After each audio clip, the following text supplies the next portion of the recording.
What is going on, everyone? It is time for me to officially make my top 100 favorite horror movies of the 1980s. Hopefully, this microphone doesn't sound too shitty. It might sound kind of quiet, but I'd rather it be quiet than very loud and staticky. But if it doesn't sound good, I'm gonna jump off a bridge and kill myself. Because I've been trying to make this mic sound as good as possible. And if it doesn't sound good, don't tell me in the comments and break my heart. So, deal with it. If you don't like it, click away. This is for my subscribers, the ones who stick around despite my shitty audio. So, what's going on, subscribers? So, yeah, I did a top 10 for every single year of the 80s. Now, let's do a top 100. Now, I should mention before we jump into this that these aren't necessarily in order of like preference. So, it doesn't mean like number 20 I like more than 30 or like I gave up on that. I tried to put it in order of preference and I started to lose my mind. So I just basically threw them all in this list and I kind of scrambled it and I put them in order of like how I rated them. I used Letterbox, so I put all my 4 out of 5 movies together, kind of scrambled them. All my 4.5 star movies are together, scrambled up a little bit. So don't pay attention to the number. All right, so now, I should also mention one rule I made for myself is that I can only choose 2 movies per franchise so that I can allow more room for other movies that deserve a mention. So I didn't want to put like 6 Friday the 13th on this list, so I only chose 2.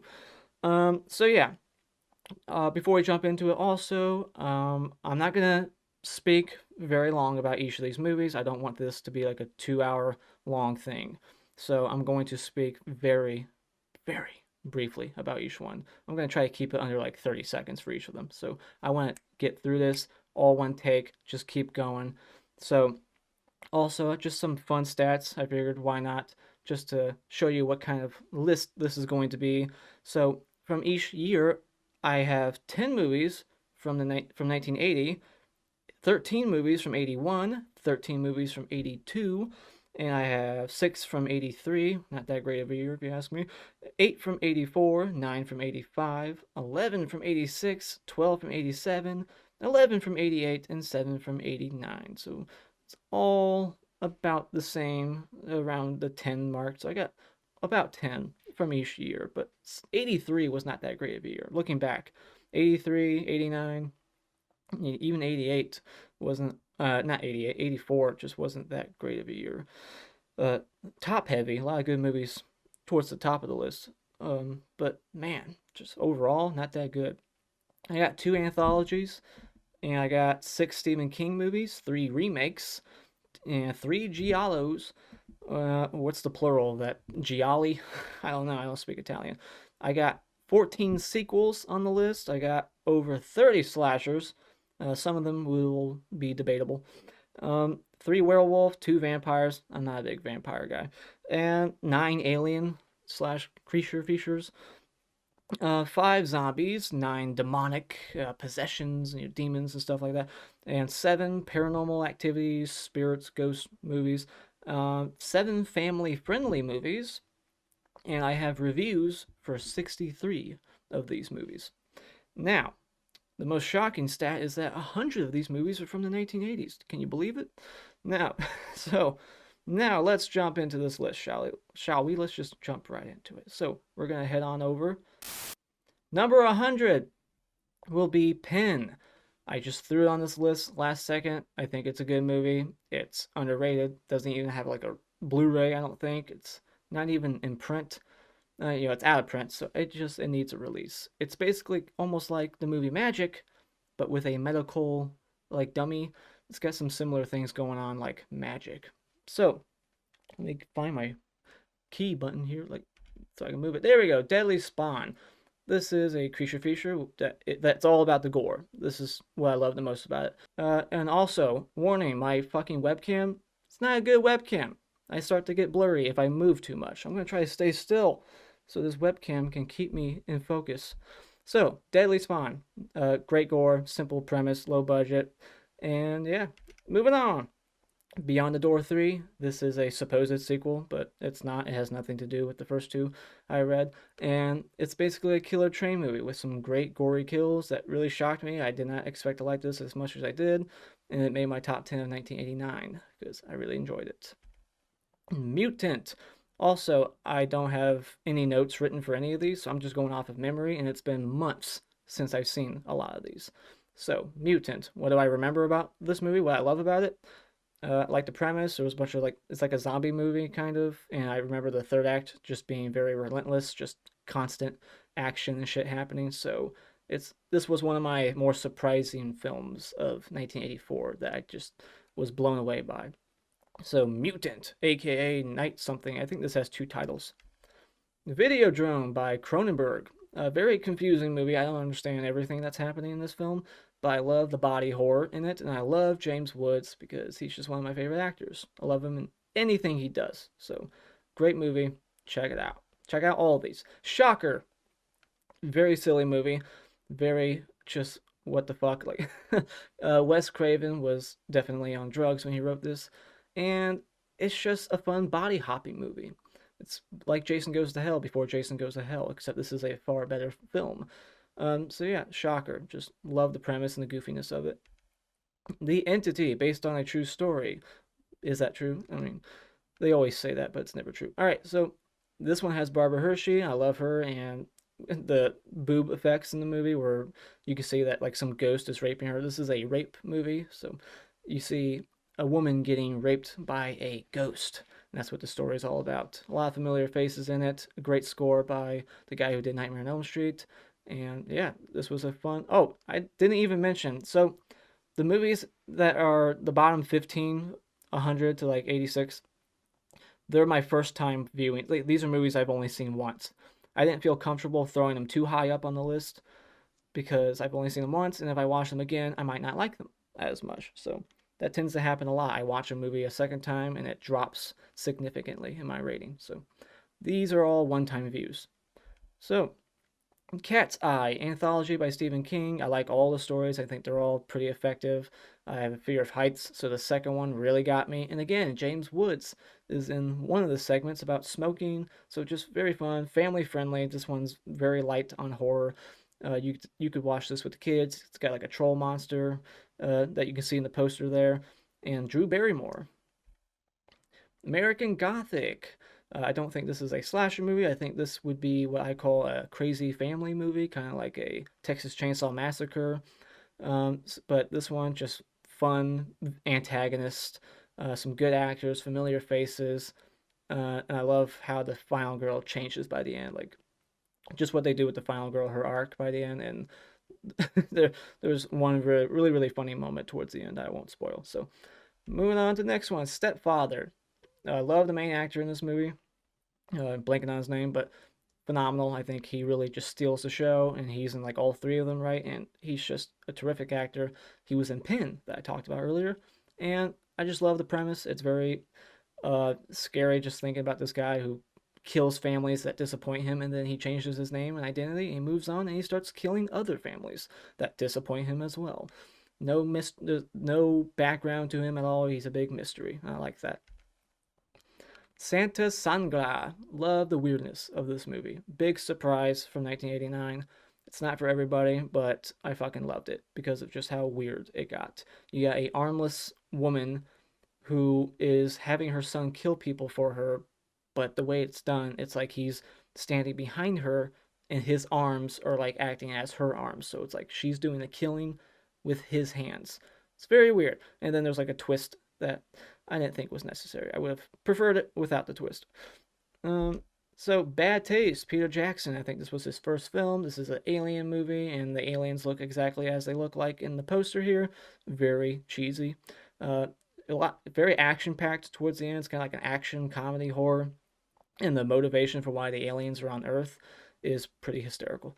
So Superstition, very atmospheric, witch supernatural horror movie in a very creepy house setting that I love. It's got Buddy from Just One of the Guys in it. This movie kills kids. The kills are way more graphic and gory than I was expecting. The opening is fantastic, and I look forward to watching this one again. Superstition, check it out. Christmas Evil. First time watch, obviously. We're still in that first time watch section. I will be watching this very soon because it's December and I want to watch some Christmas movies. But yeah, this is a character study, not really a slasher, but it's kind of like Maniac. It's like a character study slasher. You're following the killer from beginning to end, getting into his mind and just seeing what he thinks. He thinks he's Santa Claus basically by the end, and it has a jaw dropping what the fuck kind of ending. But I love the main character and just the cheesiness of the premise really. Dead and Buried, kind of like a zombie movie. Would you consider this a zombie movie? I think I counted it because people are coming back from the dead. They're dead and buried, but then some mortician is bringing them back to life, and there's twist after twist in the movie that I did not see coming. I just thought it was very unique. I think this is from the guy who made Alien, I believe. Yeah, it says right there. From the creators of Alien, brings a new terror to Earth. So yeah, this was, again, first time watch, and I really loved it. So, Dead and Buried. Amityville 2. Just watched the first Amityville recently. Loved it. And I love this one just as much. I rate them the same. A lot of people say this is the best in the franchise, and I would agree. But it's about neck and neck with the first one. But I think this one I'll give the edge to because it has way more effects. It's way more vicious. And there's death in this movie. In the first one, it's about the family just kind of leaving the house by the end. If you know the story, that's not a spoiler. It's based on a true story. And this is the prequel. Tommy Lee Wallace wrote it, and it's got a lot of familiar faces. Diane Franklin, the guy from Rocky, and it's just got a lot of cool like cinematography and effects in it. The demon towards the end turns into the Exorcist. Very good movie. Aliens. I think this is the last one-time view. So, Aliens, terrific sequel. I love it just as much as the original. This one's the more action packed one. This one's more action than horror like the first one. The first one's more like a slasher alien movie. This one's more action horror. Directed by James Cameron. I love what they did with Ridley Scott's character, adding Newt. I know I've heard that a lot of people don't like the Newt character, but I liked it. Bill Paxton's in it. It's just a very well made, very good production value, and terrific, phenomenal set designs in it. And alien effects. Hello, Mary Lou, Prom Night 2. This is easily my favorite of the Prom Night franchise. I'm not a big fan of the original, but I love that this one is meta, and it's basically Carrie meets The Exorcist, a little bit of Exorcist thrown in there, with Nightmare on Elm Street. Some like dream sequences in it, very nightmarish at times. You got Michael Ironside in it, and it's just the most fun. It's the best, easily, in my opinion, in this franchise. Curtains, a movie that I like more now. I did not care for it the first time, but it's growing on me. And I love the atmosphere, the setting, the premise, these girls competing for a role. You got the girl from Black Christmas in it, which is a movie I adore. I'm wearing a Black Christmas shirt right now. And I love the mask. I love the doll gimmick, and I wish they would have used it more, but that's unfortunate that they did not. But yeah, the third act in the warehouse with all the mannequins hanging around, like I love the imagery there and the set design there. So good atmospheric slasher movie. Just could have used more gore. The Initiation. I think this made my top 10 standalone slashers of the 1980s. And would I still put it at number 10? Maybe not. I think I would probably put Curtains there. But like I said, this is not in order. So, but yeah, I still like this movie. I just don't like it as much as I did when I made that list, if I'm being honest. But still good. The first 2/3 is very psychological horror, and then the third act becomes a slasher movie. You got sorority girls, you got some TNA, and there's a twist. And you got Daphne Suniga, if that's how you say her name. I hope I'm saying that right. But yeah, it's just creative kills, not too gory though, and got Clu Gallagher, so always good to see him. Macabro, is that how you say that? Macabre. This is from Lamberto Bava. I really like the premise of this one. You got a woman who loses her boyfriend. She's cheating on her husband. Her lover dies in the beginning, and then you quickly realize that something's going on, and there's a severed head involved. And I don't know if I should spoil it. I think you've seen it. She's fucking a severed head. I'll say it. All right. But then there's a twist at the very, very end that's a jaw dropping, shocking, what the fuck kind of ending that made me love this movie even more. Slumber Party Massacre 2. Fun killer. Amazing weapon. I want this weapon. If anyone wants to buy it for me, go right ahead. Because I love it. Just look at it. So yeah, just very cheesy. What makes this movie so fun to watch is the third act with the killer dancing and singing as he's chasing these people and chopping them up or stabbing them with his drill. So that's just what makes this movie so enjoyable, the killer, because the rest isn't all that great. It's just the killer and his personality. Slaughter High, another movie that has grown on me. I was not crazy about the first time because of the twist revelation towards the end. It seemed like just like a cop out ending. But looking past that now on rewatch, I really enjoy the cheesiness of it. It's definitely a B horror movie. It's poorly made, but it's got some very good kills in it. I love the slasher, the prank gone wrong premise, and the isolation at the creepy old school setting and just gory kills, creative, don't make a whole lot of sense, but the ending explains why this movie doesn't make sense. So yeah, Critters, very nostalgic movie for me. This was one of the first horror movies I ever owned on VHS as a kid, one of the first movies I ever watched, so that's why I had to make this list. And so yeah, it's just a fun creature feature, family friendly, PG-13, critters coming from outer space attacking a small town. Love the small town setting. The characters are fun. You got Dee Wallace, you got Scott Grimes, who would later be an American Dad, and all kinds of shit. He's a great actor and a terrific singer, also. So yeah, Critters. American Werewolf in London. The best thing about this movie easily is the effects. They're phenomenal, groundbreaking werewolf transformation effects.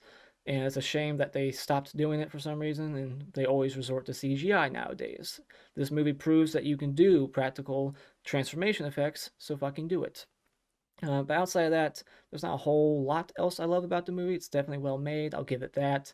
The acting is good from a lot. I love Jenny Agutter. I'm not sure how you say her last name, but she's just stunning as hell. Love her. And so yeah, just the effects, man. That's the best shit here. Rick Baker. The Monster Squad from the guy who did Night of the Creeps. This was his second movie, I believe. And I love that it has all the monsters together and the characters. I love all the kid characters, their dialogue. It's just realistic, genuine kids being kids. It's like when you watch like Summer of '84, these kids feel like kids. They don't feel like an adult trying to write kids and make them sound like kids. Like they seem like real kids. So that makes it work. It makes it more effective. Love the premise of this one and the characters. So Happy Birthday to Me. Great poster. One of the best posters of the 80s. Just love it. And the tagline, six of the most bizarre murders, spoiling how many people are going to die, and saying John will never eat shish kebab the same way or ever again or whatever. A, there's no character named John. And B, the guy who gets that shish kebab killed there, his name's not John. And that guy in the poster, he's not the one who gets that kill. It's somebody else. So it's just a funny, deceiving poster. But yeah, great kills. A very unique kind of twist at the end that you would never get away with today. I just don't think you could do that. Very Mission Impossible. But yeah, it's a little long. It doesn't need to be 2 hours. This is a very long slasher. This is one of the longest slashers out there. It does not need to be that long. Nightmare Beach. Welcome to Spring Break. This one has Michael Parks and John Saxon, and it's about spring breakers in Florida getting picked off by a motorcyclist who has an electric bike that electrocutes the shit out of people that get on his bike and burns them beyond recognition. So cheesy as fuck, very bad acting, a lot of fun for slasher fans. Highly recommend it. And gratuitous nudity. All right, so Christine. Love the score of this movie. Love the way John Carpenter shoots it. The cinematography. That's what I love the most about it. And the car effects when it like gets destroyed and it rebuilds itself. I thought that was great. And I love the soundtrack too within how they use like 1950s song because it's a 1950s car. I thought that was smart. Very clever gimmick. Just wish the kills could have been on camera. You got some recognizable faces here. Just a very just well shot and beautiful, and just the score. Just like I said, look up the score on Spotify and just listen to it. Butcher Baker, Nightmare Maker. Very surprising film. One of my biggest surprises of like 1981. Very hidden gem of a slasher. Just got a Code Red release recently. For $20 you can get it now. It's finally on Blu-ray. I recommend getting it. It's like a slasher in the third act only. In the first 2/3, it's more of like an obsession movie. This aunt is very obsessed with her nephew and just doesn't want him to leave for college or be interested in other women or anything. So it's one of those movies, but then it just kind of turns into a slasher in the third act. So yeah. Phenomena by Dario Gento. This one easily has one of Dario Gento's wildest, most what the fuck was he thinking third acts. Like it's just it goes off the wall, bonkers. It's insane. You got like a deformed kid and a crazy mother, very Friday the 13th. And the soundtrack is very obnoxious and loud in moments and doesn't need to be. It's very jarring. But I love the unique premise of this movie, and I love that Donald Pleasance is in it as well with a chimp sidekick or a monkey or whatever kind of animal it is. Orangutan, what is it? I think it's a chimp. Intruder. This is a slasher movie from 1989 by the guys who did like Evil Dead. The guy who wrote Evil Dead 2, he's directing this one. You got Sam Raimi in it, and Ted Raimi, and even Bruce Campbell in a little cameo towards the end. So, and I think the main guy here is also in Evil Dead 2. Dan Hicks, I think was his name. Terrific gore. That's what's amazing about this movie. This is one of the last great slashers to come out in the 80s, and it's just got phenomenal like K and B gory effects. Best kills in any slasher in the 80s, really. Dario Gento's Tenebrae.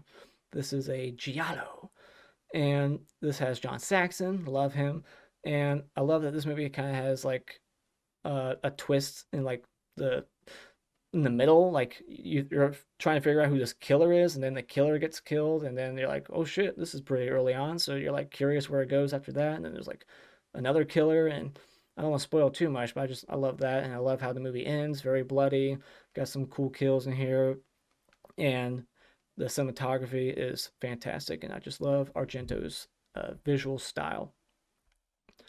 Texas Chainsaw Massacre 2.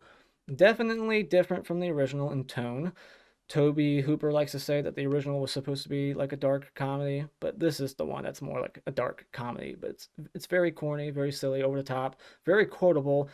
Chop Top, love his dialogue. Lick my plate, you dog dick. It's very silly as hell, very gory Tom Savini effects. It's a love it or hate it kind of movie. And The Lost Boys. One of the better vampire movies of the 80s. It's very 80s, definitely. Like, this is the most 80s looking movie ever. And, I mean, look at them. Like, look at that poster, look at the hair, look at the clothing, the music in it. It's very 80s. You have terrific cast, also very recognizable faces. And I love the third act in the house with Corey Feldman, Corey Haim, just taking out these vampires one by one in very gruesome ways. Slumber Party Massacre 1. Very gratuitous nudity, very sleazy, and just a simple premise, kind of trying to, bank off of the success of Halloween with the whole, like, the escaped mental patient just randomly stalking women and killing them one by one. This is kind of, one of those Halloween influences. In the early 80s, there's a lot of Halloween knockoffs, and I think this is kind of one of them. But this one's more of a horror comedy. It seems like it's very serious for the most part, but then there's just very silly moments here and there with the chick with the buzz saw running up the stairs and it's plugged in, and then she like doesn't realize it's plugged in and falls down the stairs. It's very silly, just cool, fun kills, and the way the killer gets killed is the best kill in the movie, really. So, yeah, just a fun, sleazy, gory movie. And The Howling. I prefer this one over American Werewolf in London. Sue me, I don't care. Dee Wallace, love her in this. Love the ending. And Rob Bottin does the effects in this one. He did the effects in The Thing, and I love his effects in this one. They don't get talked about as much as Rick Baker's, and that's a shame. I mean, these effects in this movie, the transformation sequence is almost as good to me, if you ask me. So I love the effects in this one. The House on Sorority Row. This one is a more stylish, like this one's a more classy slasher. It's not about the gore, but it does have some of that TNA you look for, some beautiful women, and the acting is above average for a lower budget slasher. So yeah, I like that about it. The acting, very good, and just the way it's shot, like you can tell that this director was going to go on to do some things. Like this guy knew what he was doing. This isn't just some quick cash grab slasher. There was some actual talent behind this. So, moving on. April Fool's Day. Love this poster. It's one of my favorite posters of all time. The noose there in her hair. And this one has a very controversial twist. that unfortunately I was already aware of when I went into it, so I didn't really get to have that pleasure of like being tricked or anything or having a chance to figure it out on my own. I just went in like, all right, I know what to expect, but hopefully I can still enjoy it. And I did enjoy it because of the characters, the humor, the dialogue, the acting, the cast, phenomenal cast. The New York Ripper, Lucille Fulci. I love that the killer in this movie quacks like a duck. That's the biggest thing I love about it. And the Lucio Fulci gore. There's eyes being sliced open with razor blades, and it gets very graphic and sleazy. Also, one of the most sleaziest movies ever. Um, House, another nostalgic movie, one of the first horror movies I saw on TV as a kid that just creeped the hell out of me. Now, of course, as an adult, I recognize that this is a horror comedy. And I love the premise, the portals to different dimensions, monsters coming through the doors, and the way they look, very, very creepy. And love William Katt in it as well, and his relationship with his nosy neighbor, played by George Wendt. Bad Dreams, a movie that everyone likes to say is a knockoff of Dream Warriors. I don't think it's that much of a knockoff. It's got this interesting, terrifying cult element in the opening, and then it's like a mystery about what the hell's going on. Is it supernatural? And then some weird revelation is at the end that doesn't make a whole lot of sense to me. That's the big downfall in the movie. But outside of that, there's some very mean spirited suicides in the movie, some very gruesome kills. Uh, are they kills? I mean, it's technically murder, right? But yeah, it's made to look like suicides, and they're very bloody. So great cast. Also, it's got the guy from Summer School, and he has like the best dialogue in this movie. The Mutilator, another movie like Intruder that is only worth watching if you're a slasher fan who's looking for great gore. That's what you'll get in this. It's very B movie, not well made, but not well shot. There's some like day for night photography, I think, and the acting is abysmal, and the characters aren't fleshed out at all. You don't really care too much about them. They're just whatever. But the kills, the killer, just the way he picks them off by sword, by pick, by axe, bye bye. Uh, a masterpiece of modern horror, The Shining. What I love the most about this movie is Jack Nicholson's performance and the atmosphere of it. The setting at the hotel, the isolation because of the blizzard. They're trapped there all spring or winter or whatever. I forget. Isn't it spring? Like they're there from like November to like May or some shit. So they're there for a long time. So it's a very ambiguous film too. Towards the end, I'm not even sure what the hell is really even happening, how to explain it. It's a movie I've only seen a couple of times. I definitely need to watch it more to appreciate it more, but I definitely recognize that it's a very well made film. And yeah, so just the cinematography, the score, and Jack Nicholson's performance is what I love the most about this movie. Pet Cemetery, Stephen King. One of my favorite Stephen King movies, not my favorite, but one of them. Very depressing film.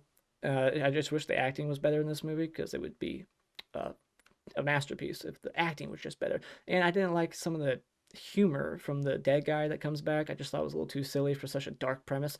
It's a very dark premise, and it's about grief and losing loved ones and what people will do to bring them back. And it's a very sad, hard hitting movie. Like it's very effective, very scary. Just a gut punch of a movie. Witchboard by the guy who made Night of the Demons. I really enjoy this movie. I love the characters. Just they're very fleshed out. I just think they're great in their dialogue. Just you got like a love triangle going on and some surprisingly graphic kills. I wasn't expecting the kind of kills you get in this movie. So not too gory or anything, but they're definitely mean spirited. Moving on to Silver Bullet.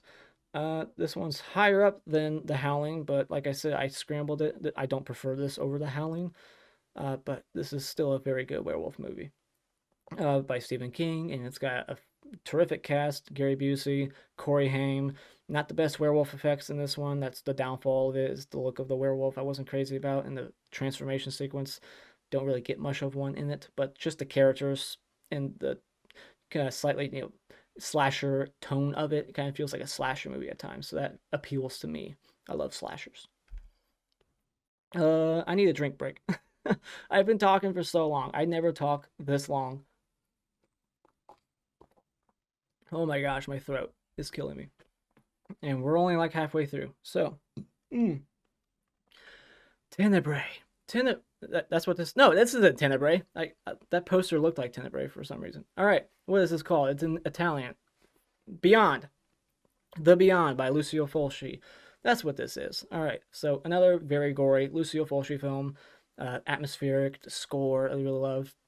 The ending's very weird. Another Fulci film where it's like, what the fuck does this even mean? I don't get it. Like he has really confusing endings sometimes, like City of the Living Dead, which we might see later on.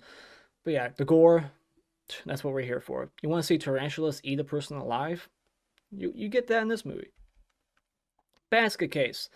Love the premise of this. Very similar to a movie that just came out this year. Won't spoil what it is. But yeah, just you got a Siamese twin that's separated from his twin, and he's in a basket, and they're going around killing the doctors who separated them. It's a revenge movie, and I love revenge. Some very low budget effects. This is very ultra low budget filmmaking. Pumpkinhead. Stan Winston effects. He directs this. He made the Pumpkinhead creature, and I love the look of the Pumpkinhead creature. Another movie that has a revenge plot element to it. You got Lance Henriksen starring in it, and just the atmosphere of it. This is a great movie to watch in Halloween. In October, around Halloween. All right. So I believe that's number 50, right? That's 51. So now we gotta switch on over. We gotta get rid of this and go over here. There we go. The Stuff. Number 50, top 50, everybody. We are 30 minutes in. Hopefully I can keep this in an hour. So let's get going. So The Stuff. Love the premise of this one, and the social commentary, very obvious to figure out what they're trying to say here. And I love Michael Moriarty in this movie. Just such a fun movie. I love it. I got a review for it. Check it out. I got a review for 63 of these movies. Not working. Oh, I'm on the wrong one. All right. There, now it's working. All right, Halloween 2. Not my favorite sequel in the Halloween franchise, but I love that it's a continuation. We got the same mask even being used, just looks slightly different because of it being like aged, under Deborah Hill's bed. It looks slightly different, but it's the same mask, and I wish they would have kept using that damn mask in every movie, but they didn't. I love John Carpenter's score in this one. The same cinematographer. It just has the same look and kind of feel as the original, but more of a slasher, more gory, which appeals to me. I love slashers. All right. Can't help it. Toxic Avenger. He was 98 pounds of solid nerd until he became the Toxic Avenger. This is a superhero horror movie, if you will. Not really horror, but fuck it, I'll count it. It's a comedy superhero movie, but it has graphic, gruesome kills and kids dying. It's very mean spirited, and it's very dark, like dark humor. So, The Fog. What I love the most about this movie is, again, with John Carpenter. I love his score in this movie. I love the atmosphere of it, the use of the fog, the cast from Halloween and other Carpenter films. Very familiar cast. You got fucking Tom Atkins. What's not to love about this movie? It's a little slow, but the atmosphere and the score and the cast make up for it. The Burning. Terrific slasher until the third act. It kind of falls off the rails a bit for me with the editing and the final guy being held prisoner for some reason. I don't like the third act that much, but the first 2/3 are great. Got that camp slasher setting and a fantastic killer with garden shears, scary weapon, Tom Savini effects, decent body count, some mean kills. What's not to love? TNA, beautiful ladies, love it. Death Spa. First time watch this year, but I've seen it again since I reviewed it. I love the premise here. We got electrical workout equipment going haywire and just killing people that are working out. And just shit goes off the rails in the third act. It gets very bloody and wild and weird. Just very gory and just hilarious. And it's got Ken Foree. City of the Living Dead with Lucio Fulci. Once again, what I love about this movie from him is his gore and his atmosphere. Terrific atmosphere. Love the zombies towards the end and that whole, cave or wherever they're at, the cemetery. Just very creepy at times. The score is very unsettling, and I just love the imagery of the bleeding eyes and puking out your own guts. Fucking awesome. Madhouse. Love this slasher, but is it a slasher? There's something I won't spoil what it is, but there's something about this slasher that to me kind of disqualifies it from being a slasher. Watch my review, and I think I'll tell you in that review. But whatever, slasher or not, it's fucking amazing. I love it. It's another kind of cheesy Italian slasher. I think it's made by Italians. I think Video Santis or whatever, but made in America with American actors. I just fucking really like this movie. Great kills, a killer dog even. Gremlins, a movie from my childhood, family-friendly movie, Christmas setting. Love the Christmas atmosphere, the cast, and the look of Gizmo. He's adorable. Uh, Wonderfully directed by Joe Dante, produced by Steven Spielberg. It's a very well produced, very bigger budget horror movie comedy with that you can watch with the family. So just love the creatures in here. Yeah, it's just such a fun movie. Hell Night. Again, is it a slasher? Is it? I don't know. You tell me. Linda Blair. I think she's the worst part of this movie, but I still like her. I just don't think her acting is that great in this movie. It feels like she doesn't even want to be in it, honestly. But the other characters I really like. I love the gothic horror atmosphere, the setting, and the big haunted mansion location. I love it. And you got a couple of decent kills in here. It's not ultra gory or anything, but it's the atmosphere and the characters that I like about this one. Hellraiser, first film by what's his face, blanking on his name, Clive Barker. Uh, just fucking amazing looking killers in this movie. The demons to some, angels to others. Just love the look of them. Very unique, very imaginative, just very nightmarish and macabre. Just a very wonderfully made movie. I think it's Clive Barker's best easily. I love Pinhead. And Night of the Demons, another movie with a great location, the atmosphere, the funeral home, just cobwebs, just kind of gothic horror looking. The cartoon like animation credits at the beginning. The effects, and the lipstick, and Linnea Quigley's titty. That's an iconic scene. I love it. I love the tagline for this movie also. Maniac! I warned you not to go out tonight. I just reviewed this movie recently. I love it. I love the remake too. You're wrong, Jeanette. The remake is a masterpiece. So, this movie, more of a character study than a slasher, but still has some slash elements. You got a lot of gruesome scalpings, and I love the mannequin imagery. Just bleeding scalps on top of the mannequins. Just mannequins kind of creep me out. And dolls. So just Joe Spinell gives a wonderful performance. He is really creepy and unsettling. The Funhouse.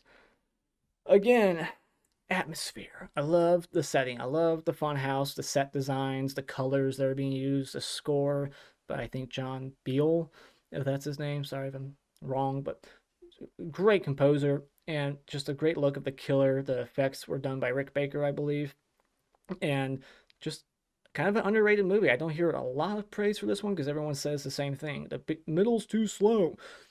Yeah, but it looks good, and the characters could be better. But just I love them walking around the carnival, going from exhibit to exhibit. Yeah, one of those exhibits could have been trimmed out to kind of, help the pacing some.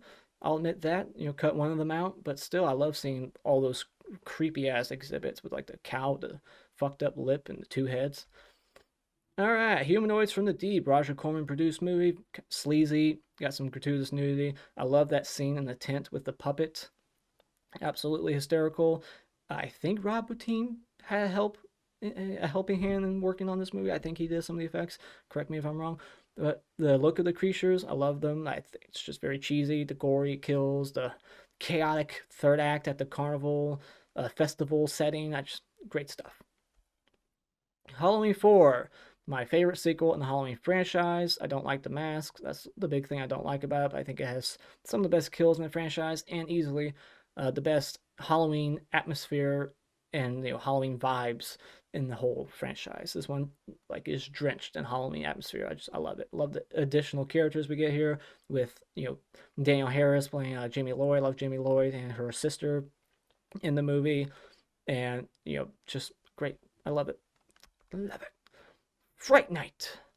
One of my favorite vampire movies. I definitely prefer this over The Lost Boys.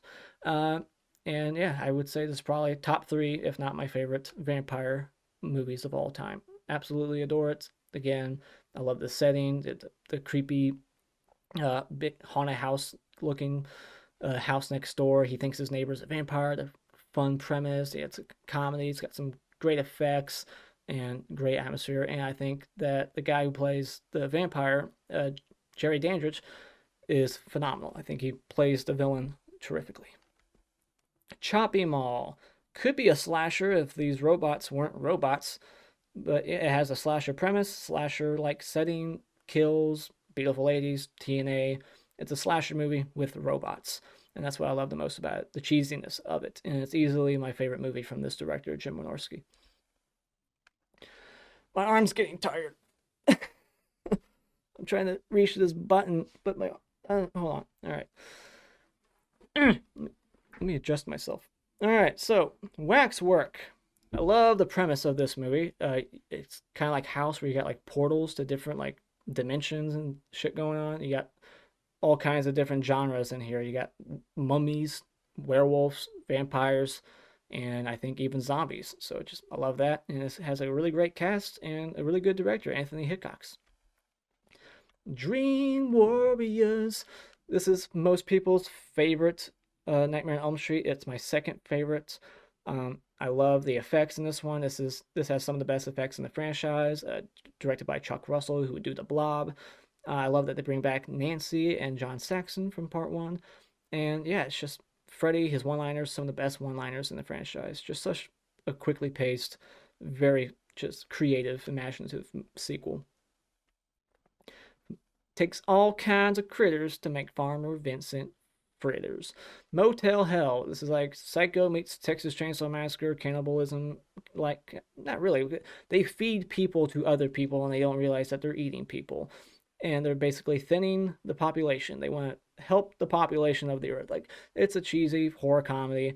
It's got some very quirky characters. I love the main two antagonists in the movie that the movie focuses on for the most part, and the interesting, unrealistic relationship between the main old guy and this like 20-year-old. It kind of has a sleepaway camp thing going on there.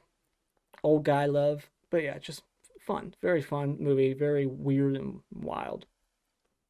Blood Rage, another cheesy slasher movie, not to be taken seriously. It's like if Ed Wood made a slasher movie, it's not very well made. It's got very poor acting, and the gore effects aren't even really all that fantastic, but they're gory at least. Got some really good gory kills that, they look cheap, but I'll take cheap gory kills over off-screen kills. That's what I meant to say. So, yeah, gory kills. Guy is like putting a woman who's chopped in half back together. It's just funny as hell. I love the personality of the killer in the movie. He's what really just makes it even more watchable. It's just his on-screen presence and his dialogue with himself. That's not cranberry sauce. Pieces, another slasher movie that's very gory and just not well made, not well acted, not well written, but fuck is it entertaining. It's got a great tagline. You don't have to go to Texas for a chainsaw massacre, and it's got one of those endings, kind of like Macabre earlier that I was talking about, that's jaw-dropping and will just make you laugh out loud. Just great gory kills with a chainsaw. Night of the Creeps. This is the other movie by Fred Decker, who did The Monster Squad. This has Tom fucking Atkins in it, so that's amazing. Love his dialogue in the film. He's just always lighting a cigarette in every scene, and I love the characters, the dialogue back and forth between the main two kids at the fraternity. And I love that it's like a mixture of genres. Also, you got aliens, you got like zombies in one scene, and it's a lot of different things together. It's like just a fun movie. So much fun. Brian De Palma, probably one of my favorite films from Brian De Palma. Dressed to Kill. Is it a slasher movie? I don't know. I mean, there's one kill in the movie, so it doesn't feel too much like a slasher, but it's very stylish, very beautifully shot, very well acted. I think it's very well written too. I just think it's a phenomenal movie, and I highly recommend it. From Beyond, from the creators of Reanimator. This one has a lot of terrific effects in it that I absolutely adore. I'm a big effects person, and this one has terrific John Carr Beekler special effects sprinkled throughout the whole movie. And you got returning cast members from Reanimator, so that's always a plus scene. Jeffrey Combs and Barbara Crampton together in this. So just the colors, it's very colorful, and the lighting, the visuals, it's very fun to look at. Demons, Dario Argento presents. This is from Lamberto Bava, who did Macabre, that I talked about way back when. And so gory. This was way gorier than I was expecting. There's people's scalps being ripped off. It's very over the top, bloody in moments. Eye gouging. A blind guy gets gouged as if his eyes didn't work already. His eyes get like plucked out of his skull just to add insult to injury. So the score in this one, the look of it, I mean, that poster right there, that's a shot from the movie, so it has some of that cool visual style to it. And, Argento producing it, I'm sure he's the reason why this has some of the cool, lighting in it. So it kind of looks like Argento directed it. So I love this movie. It's got a movie theater setting, so I like that as well. The Fly, very tragic love story. Got a love triangle, and or yeah, I think it's a love triangle, right? Yeah. So and then just Oscar-worthy effects in the movie and outstanding performances. That's what I love about it. Not big on sci-fi. I'm not a big sci-fi guy, but this I make an exception to. This and Alien. And this, I guess, would technically qualify as sci-fi, but fuck, I love it. Again, John Carl Biegler effects, the look of the monster, the wacky, cheesy tone. It's very much a comedy, but I'll count it as a horror movie also because aliens. It's fun. It's either gonna work for you or it's not. It's just like if you're 15 minutes in and the comedy and the weirdness, the goofiness isn't working for you, then shut it off. But it works for me, and it has the guy from Child's Play 2 and Choppy Mall and Bud the Chud. Halloween 3. This does not count as a Halloween movie. I said I could only choose two from each franchise. I already did Halloween 4 and Halloween 2, but this does not count as a third one. This is its own standalone movie. This has nothing to do with Michael Myers, so it's just Season of the Witch to me. All right, it's not Halloween 3.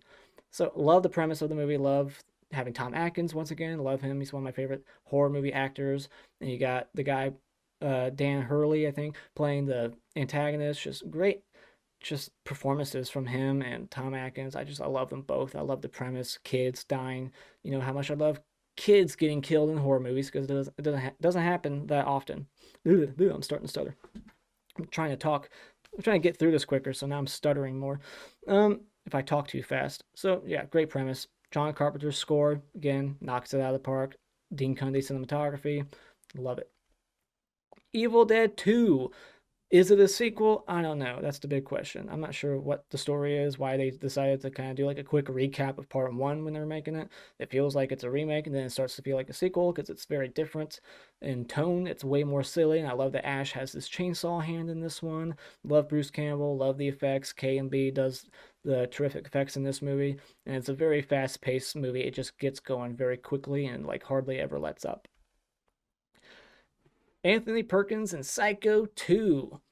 Terrific sequel. This is how you do a sequel. This is one of the best sequels in horror. I just love that it's a continuation. They're not ignoring shit. They're bringing the same actor back 20 years later. The movie takes place over 20 years later, and it's got this amazing mystery to it to where you're wondering the whole time, is he losing it again, or is someone fucking with him and wants him to get like re-institutionalized. So dolls. Love doll movies. Just killer doll movies, dolls, mannequins. That shit is always just effective for me. Just always creepy. Gothic horror atmosphere in this one. The creepy big mansion in the middle of nowhere. The thunderstorm outside. Just the aesthetic of the film. Shot by Stuart Gordon and Mac Allberg. The guys who did Reanimator and From Beyond. This is my favorite of the. No, I scratched that. I'm speaking too fast. This could easily be my favorite of the three, but there might be another one. So I think I just kind of spoil what's coming up, but fuck. So this could easily be my favorite from Stuart Gordon. It's up there. I just love the premise, love the atmosphere, the characters, the dialogue. I think it's damn near flawless to me. Some people hate it. I don't get it. I think it's amazing. Nightmare on Elm Street. Wes Craven's best movie, if you ask me. I just think the premise is brilliant. You got a killer killing people in their dreams, and you need to sleep at some point, so It's just a fantastic premise with a great iconic killer with a great iconic weapon, the claws, and a wonderful score as well. Blood Diner. I'm going to lose some people here if I haven't lost anyone already. This is another movie where it's a make or break. Like, is the humor for you? Is it too silly? Is it too low budget and cheesy and poorly acted for you to tolerate?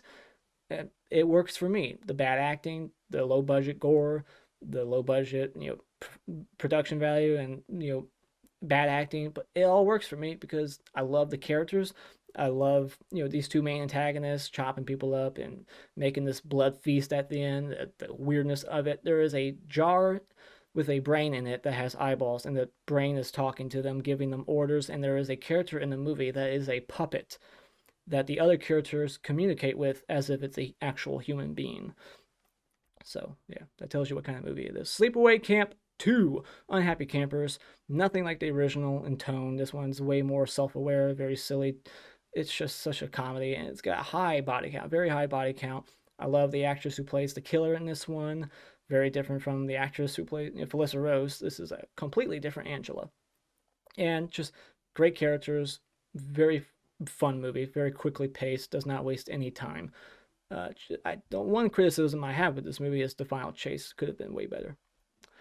Silent Night, Deadly Night, one of my favorite Christmas horror movies. Just I love it's a character study that turns into a slasher in the third act. And I thought that the guy who I think was acting for the first time, this was his first movie, who plays the killer, I thought he actually did a really good job.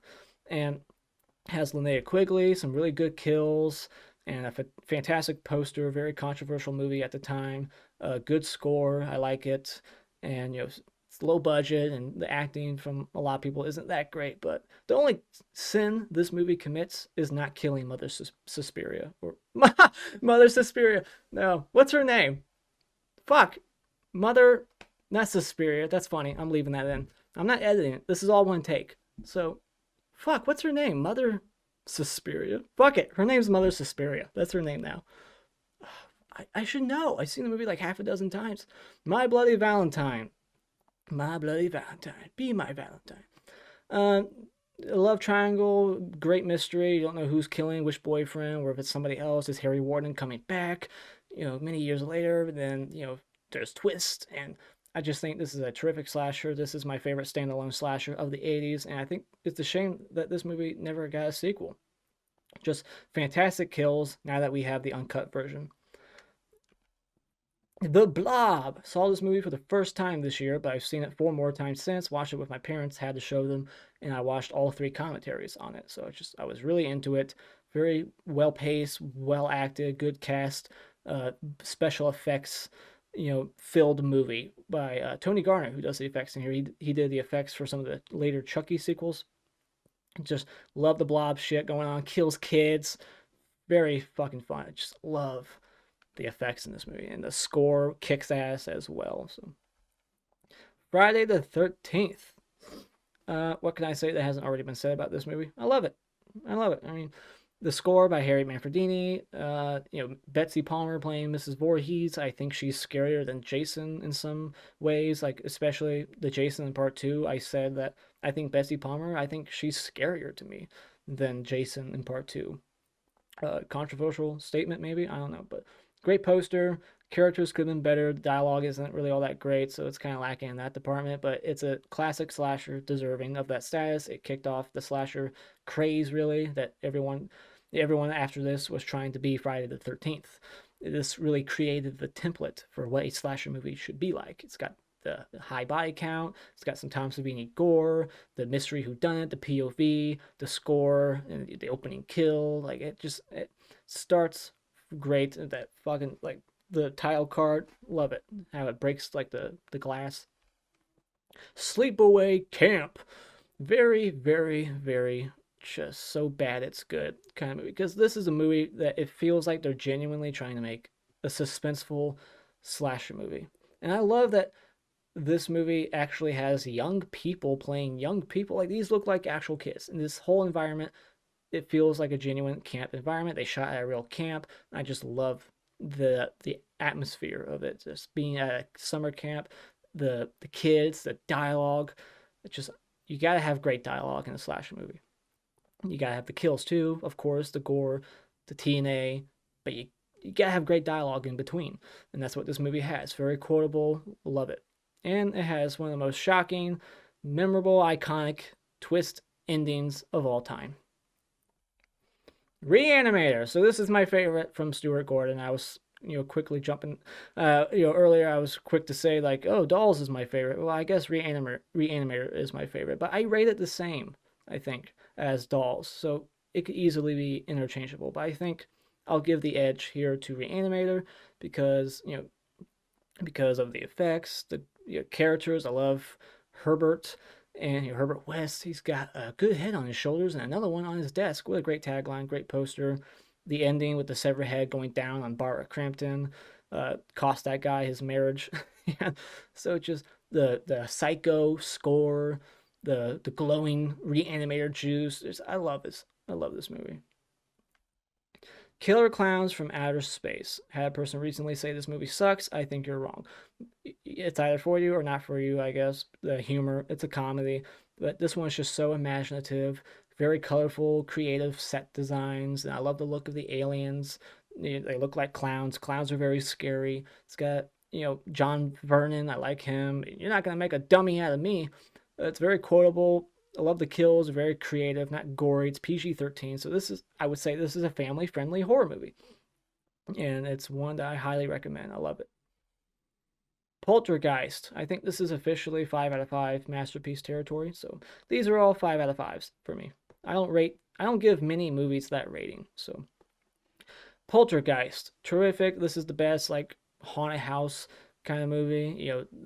Shit's moving around, the chairs, and then the clown comes alive, the toys are coming alive, and the little kids getting sucked into the closet. Like, great fucking movie. Just the production, just very well produced. Jerry Goldsmith's score, if I'm not mistaken, he always does a fantastic score. Yeah, he does it. Yeah, Jerry Goldsmith, phenomenal composer. Steven Spielberg produces this one, although people say he directed it. I don't know. You decide. I don't care. I don't care who directed it. It's a phenomenal movie. So very iconic, and easily it's my favorite film from Tobe Hooper, if he directed it. So, drink break. I need another drink. Sorry, guys. What's next? Evil Dead. All right, so very ambitious, low budget filmmaking, just lots of creative, cool camera work, the camera going through the woods and in between the trees. I just love all those shots, the atmosphere. It's very foggy. This started like the whole like cabin in the woods tropey like setting in horror movies. And that's why that movie, The Cabin in the Woods, is called The Cabin in the Woods, kind of homage to this movie. And the demon effects, it's very low budget, but they still look pretty impressive for the low budget. So I just think this is the best in the Evil Dead trilogy. The Thing. We got Rob Bottin doing the effects here. The biggest thing I love about this movie is the effects. The isolation also, the characters. We got Kurt Russell, phenomenal. I love him. He's one of my favorite horror actors, right next to like Tom Atkins and James Woods, although he doesn't do a whole lot of horror. But yeah, just you got John Carpenter's excellent direction here, the score by Ennio Morricone, and just so many things that make this movie a masterpiece. What hasn't already been said about it? It's phenomenal. The Return of the Living Dead. Very fun movie. This is easily, if I made like a best zombie movies, this would be like top 3 definitely. It's probably my favorite. I haven't put much thought into it, but I think this is my favorite. And the reason why is because it's not serious. When it comes to zombie movies, I like them to be goofy. I just, for some reason, when a zombie movie is taking itself very seriously, it just doesn't work as much for me because I just think the whole idea of zombies is goofy, so it should be goofy. But yeah, this one is extremely silly. It's very low budget. The characters are great. The punk kids at the cemetery. The soundtrack is kick ass. Very quotable movie as well. You got James Karen in here. You got Tom Matthews, Linnea Quigley, and her iconic dance showing off her goods. I mean, what's not to love about this movie? It's very quick paced. I love it more and more each time I watch it. Creepshow, my favorite Romero film. That's right, my favorite Romero film, my favorite Stephen King film, and it's my favorite anthology movie. So it's a 3 for it. It's my favorite of those 3 categories there. So I love it. It's fantastic. It's a masterpiece in anthologies. Any anthology movie I watch, I compare it to this. Like, is it that good? Is it as good as Creepshow? No, but maybe that's unfair. But this is just how good other anthologies should try to be. It has a great comic book feel. The lighting, the cinematography, the score by John Harrison, I believe is his name. You got Tom Atkins in the opening. Very uh, very heavy with the amount of stars that are in this movie. Like, it's got so many recognizable people. Like, in every single segment, there's at least one or two very like big names and Oscar winners, and like you got Hal Holbrook, and just the list goes on and on. I love this movie. Friday the 13th, the final chapter. My favorite of the Friday the 13th franchise. It's my favorite slasher of all time, really. It's definitely up there. And because it ticks every box, it checks every single box that you need to check in a slasher movie. It has the high body count, the gore, beautiful girls, nudity, fast pace, great killer, iconic mask, the atmosphere. Joseph Zio does a bang up job directing this. I think it's just phenomenal. Just 10 out of 10, 5 out of 5. It's a slasher masterpiece, in my opinion. But my favorite is Child's Play. Just jumping right to it.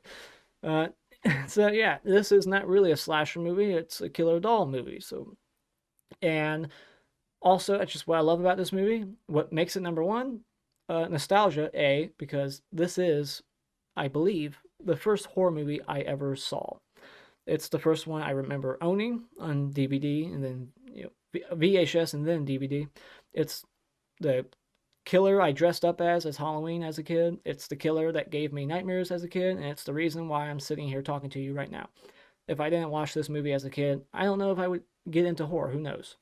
I can't say for certain, but this is what started my love for the genre, so therefore I think this movie deserves to be number one. But nostalgia aside, I think this movie is still a masterpiece. I think it has hardly any flaws. If you can just get on board with the voodoo shit, then you're good to go. If the voodoo doesn't bother me. I think it's got a great cast. I love the kid also. He's a good child actor. And also the animatronics, how the doll moves, what they were able to accomplish with this movie, I think it was groundbreaking. Like, you didn't get like doll stuff like this ever before. Like, this started like this is the best of the doll genre. I don't think there's any other doll movie quite like it. And just the actor Brad Dourif, phenomenal, great Oscar-winning actor. I think he won an Oscar. If not, he deserves one because he's just such a fantastic actor. And just the personality he brings to the character, especially in the sequels as he gets a little bit more goofy. Like, just his laugh is iconic to me. It's scary also to me. It just gets under my skin. I love the character, love the franchise. It's my favorite horror franchise. So Child's Play is my number one. Now, I guess I will do 15 quick honorable mentions. I'm not going to talk about them. I'm just going to shout them out. These are movies that got bumped off for reasons. Like, I don't consider them to be very much horror, like, at all, but who cares? So, these are movies that deserve a shout out. So, The Dead Zone. I love that movie. It's a 5 out of 5, but I just bumped it off. Just wasn't horror enough to me. I don't know. Predator. Action movie, Arnold Schwarzenegger, love it. Body Double by Brian De Palma, it's a thriller. Warlock, just reviewed that one recently. It's a fantasy adventure, some horror elements. Monkey Shines by George Romero. Henry, Portrait of a Serial Killer. It's a little too hard to rewatch. It's not a very rewatchable movie because it's just too disturbing. Children of the Corn. Society, Night of the Comet. Zombie 3, which I actually prefer over Lucio Fulci's Zombie. Yeah, that's right. I said it. 10 to Midnight, Charles Bronson. You got a naked slasher in that movie. And Lair of the White Worm, my favorite movie from that director. He always makes really weird, out there movies. Day of the Dead, Romero film, another one. This would make a lot of people's top 100. It would make a lot of people's top 10. But outside of the gore, I'm not going to get into it. It doesn't work for me. It's a serious zombie movie. And serious zombie movies don't work for me as much. So, The Hitcher and The Changeling. those are the 15 honorable mentions I thought I'd give you right there. So that is my top 100 of the 1980s. What is your top 100? If you care to come up with one, you don't have to do 100. You can do 50. You can do 10. I don't care. Or just tell me what your favorite one is in the comments below. And as always, if you like what you've seen here, hit this like button. I'd really appreciate it. And become a subscriber today just by clicking on my cartoon face in about 5 seconds. And remember, it's all an opinion. You don't need to get butthurt about it.